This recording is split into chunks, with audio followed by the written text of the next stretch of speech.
Bonjour à tous et bienvenue dans cette nouvelle vidéo.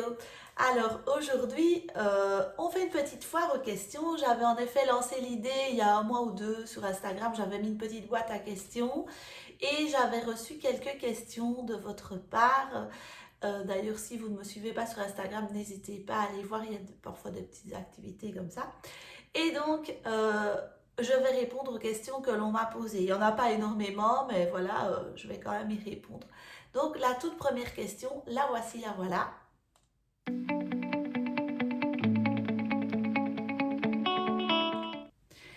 Donc, pourquoi le nom de la chaîne s'appelle Tamara Picounette? Donc, en fait, Tamara, c'est mon prénom. Et Picounette, c'est pas du tout moi parce qu'on pense toujours que c'est moi.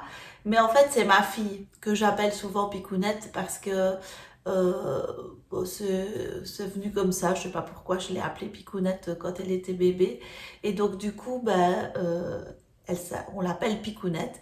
Et comme elle adore aussi tout ce qui est stylisme, couture, etc., etc., ben, j'ai appelé la chaîne Tamara slash Picounette. Parce que voilà, c'est un petit peu elle aussi. Et c'est surtout aussi grâce à elle que j'ai commencé la couture. Parce que quand elle est née, j'ai eu envie de faire des petites choses pour les bébés, de coudre. Et donc c'est comme ça que j'ai commencé à coudre. Alors, la deuxième question, la voici, la voilà. Je vais y répondre. Donc, pour la deuxième question, quel est mon métier? En fait, ben voilà, je suis tout près de mon piano. Je vous montre. Voilà. Et mon métier, c'est pas du tout couturière, c'est aussi un métier passionnant. Je suis professeure de piano, j'ai fait le conservatoire ici en Belgique, puis après j'ai été faire un perfectionnement en Italie pour le piano, la composition, etc. Donc moi, mon métier, c'est pianiste et professeur de piano, compositrice, enfin voilà, c'est la musique en gros. Et donc, c'est un métier que j'adore et que je ne voudrais changer pour rien au monde. Et donc, je ne voudrais jamais être couturière ou quoi que ce soit. C'est juste ma passion. Euh, et alors, bah, on a le droit d'avoir une autre passion que son métier quand on a un métier très passionnant. En fait, parfois les gens ne comprennent pas pourquoi je fais autant de couture. C'est-à-dire que j'adore le piano. Enfin, c'est toute ma vie. C'est toute ma vie, mais j'ai besoin d'une autre passion. Enfin, moi, j'ai des amis qui sont musiciens aussi, et quand sa passion devient son métier, c'est quand même différent aussi. Donc, du coup, moi, j'ai besoin aussi de penser à autre chose qu'à la musique tout le temps. Et donc, bah, la couture, ça me permet vraiment de m'évader. Et je trouve que quand on coud, bah, on pense vraiment à rien d'autre parce qu'on doit être concentré, en fait. Et c'est un peu comme en musique. En musique, enfin, si vous avez des soucis ou faites de la musique. C'est la même chose qu'en couture, c'est-à-dire que on ne pense pas à autre chose quand on fait de la musique parce que on est focus sur ses notes, sur ce qu'on doit faire, ce qu'on a envie de faire passer comme émotion. Et donc, il y a quand même des points communs dans ces deux passions. Mais voilà, moi j'ai besoin de la couture pour un peu sortir justement du quotidien de la musique. Mais ça reste ma toute première passion et ça ne sera jamais détrôné. Que ceux qui se tracassaient pour ça ne se tracassent pas, ça ne sera pas le cas. Voilà.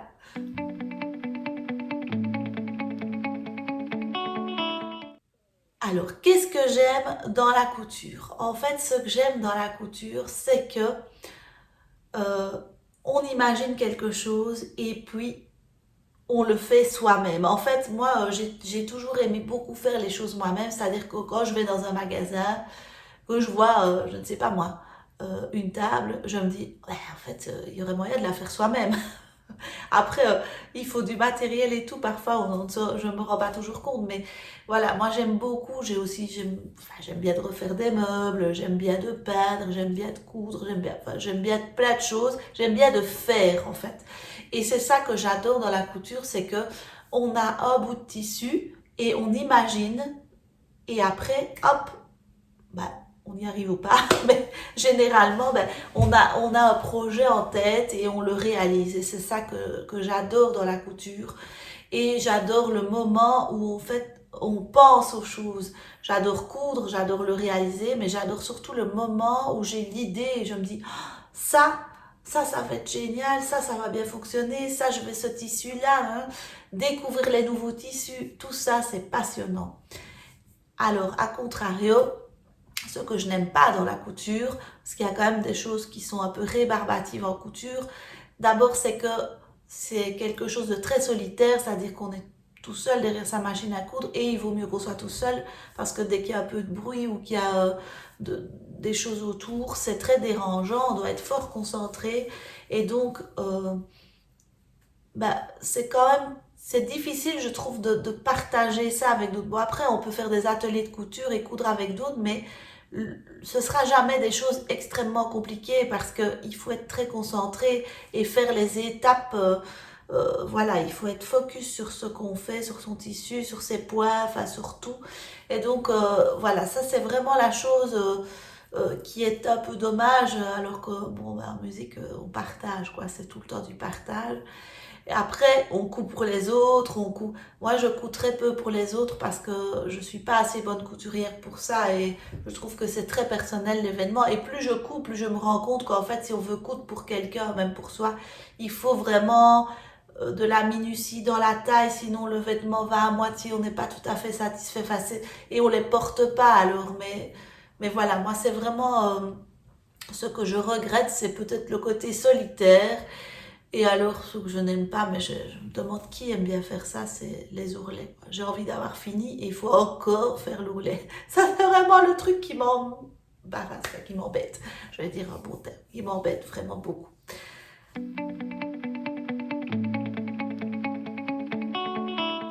Alors, la quatrième question, c'est quand as-tu commencé la couture? Donc, en fait, j'ai commencé la couture euh, je l'ai dit quand ma fille est née, plus ou moins, peut-être déjà un petit peu avant, j'avais fait quelques petites choses, genre une couverture ou un petit sac de couchage pour les bébés. J'avais fait ça comme ça, un petit peu plic-ploc. Et je ne cousais pas beaucoup, hein. Au début, je cousais genre une pièce ou deux par an. Je me disais, ah, j'aimerais bien ça. Et alors, j'allais chercher du tissu. Et donc, de fil en aiguille, c'est le cas de le dire, j'ai vraiment commencé à être de plus en plus passionnée par ce que je faisais. Et puis, je voyais que ma fille, parce que je ne cousais pas du tout pour moi, ma fille avait des choses un peu uniques. Et ça, je trouve ça génial. Et donc, au final, j'ai commencé à faire un truc pour moi. Je crois que j'ai commencé par une jupe. Et enfin, tous les premiers projets que j'ai faits, ils sont tous ratés. Vraiment, c'était vraiment nul ce que je faisais. Je coupais pas bien, je n'épinglais pas bien. Je fais toujours pas toujours bien les choses, mais ici, je sais quand je les fais pas bien, j'essaye quand même. Bon, bref, c'est la flemme parfois de faire les choses parfaitement. Mais je ne connaissais pas. Donc du coup, maintenant il faut savoir quand même que dans ma famille, mon grand-père était couturier, enfin il était tailleur. Il était tailleur pour hommes dans la région de Verviers ici, qui est une région où on travaillait beaucoup la laine et les tissus. Et donc voilà, il avait des ouvrières, il avait un atelier de couture pour hommes. Donc il faisait des costumes de mariage et il a d'ailleurs fait le costume de mariage de mon papa.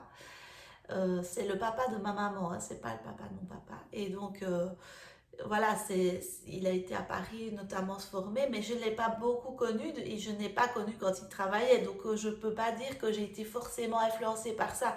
C'est quelque chose qui me reste, voilà, mais je ne l'ai jamais vu coudre. J'ai vu sa machine à coudre, j'ai son armoire à tissu ici, mais je ne sais pas dire, je ne l'ai jamais vu coudre. Donc, c'est pas ça qui m'a influencée.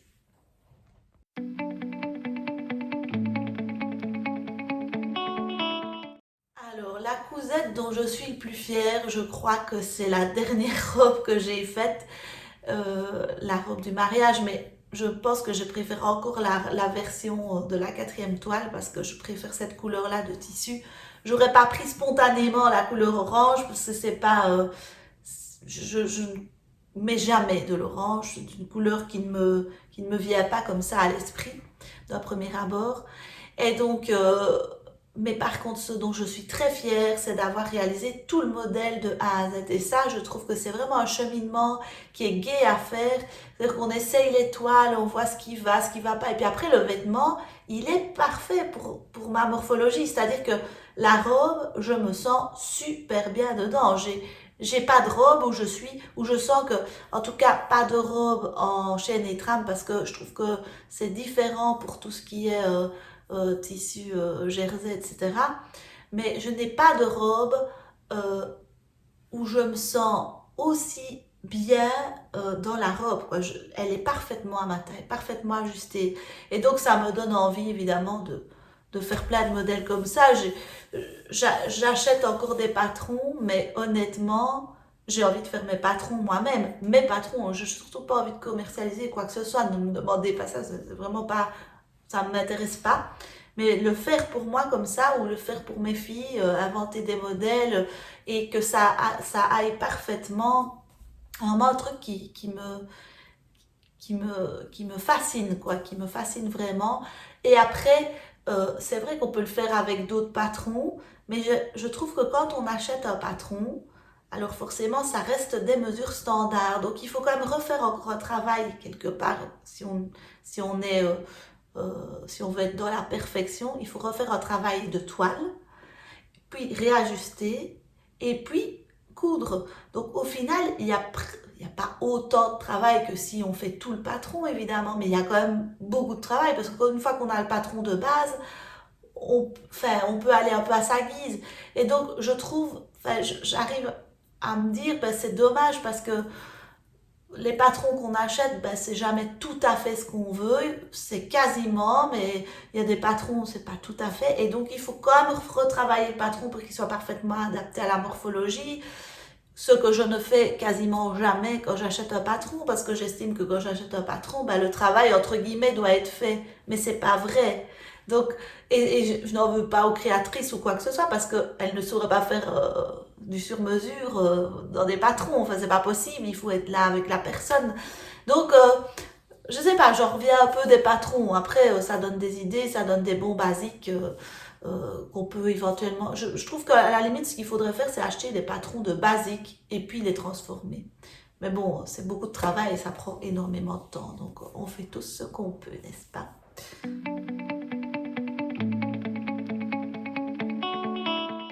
Voilà, donc j'ai répondu à toutes les questions et maintenant ben, je comptais vous faire gagner quelques coupons de tissus que j'ai. Donc c'est beaucoup de tissus que j'ai de seconde main. Finalement, j'achète assez peu de... Enfin, on pourrait... Tout est relatif, n'est-ce pas? Mais j'achète assez peu de tissus nouveaux. Depuis quelques temps, je vais souvent dans des genre Emmaüs, mais en Belgique on n'a pas ça, mais voilà, dans des magasins de seconde main, on va dire, et je regarde s'il y a des tissus, des vieilles tentures, des vieilles nappes, des choses intéressantes pour pouvoir coudre. Pour essayer aussi d'être dans un esprit de recyclage et voilà, essayer de ne pas tout le temps être dans de achat compulsif de tissus parce que enfin, sur Internet, c'est une catastrophe. C'est vraiment la caverne d'Ali Baba. Tous les jours, on vous montre des superbes tissus et tous les jours, on a envie d'en acheter. Mais j'essaye de me restreindre et j'essaye vraiment de penser voilà, à la planète comme tout le monde. Je crois que tout le monde fait un effort. Alors, le premier tissu que je voulais vous proposer, c'est un Vichy. Alors, voilà, c'est rose pâle. Il paraît plus foncé à la caméra qu'en vrai, mais c'est la mode du Vichy. Donc je me dis que c'est des beaux tissus hein, que je vous offre, c'est pas des tissus nuls. Hein. Voilà, et donc c'est un tissu, c'est du chêne et trame. Hein. C'est vraiment un tissu, c'est presque un peu comme du lin. Je vous montre pour que vous voyez de plus près. Voilà, c'est presque un peu comme du lin. Et il doit y avoir, à mon avis, un bon mètre de tissu. Voilà. Comme ça, vous voyez. Donc ça, c'est le premier coupon que je veux offrir à ceux qui sont fidèles, bien entendu. Alors, le deuxième coupon, c'est encore un Vichy, mais c'est un Vichy beaucoup plus serré. Voilà. et c'est un Vichy bleu turquoise. Voilà. Donc, ici, je dirais qu'il doit y avoir 50 centimètres. Et donc, moi, je verrais bien ça pour une petite chemise de garçon, pour un nouveau-né. C'est trop mignon, quoi. C'est super beau. C'est vraiment du très beau tissu. Voilà. Alors, le troisième tissu. Alors là, on est plus dans des fleuris. J'ai pris des Vichy parce que c'est fort à la mode pour le moment. Donc, voilà. Alors, le troisième tissu, c'est un tissu fleuri. Voilà.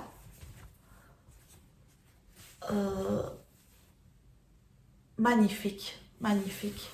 Pour faire une jupe longue, ça peut être vraiment super beau. Un chemisier, ou une jupe courte. Mais il y a quand même... Attendez, parce qu'en fait, il est plié dans le mauvais sens, je ne sais pas très bien. Ouais, non.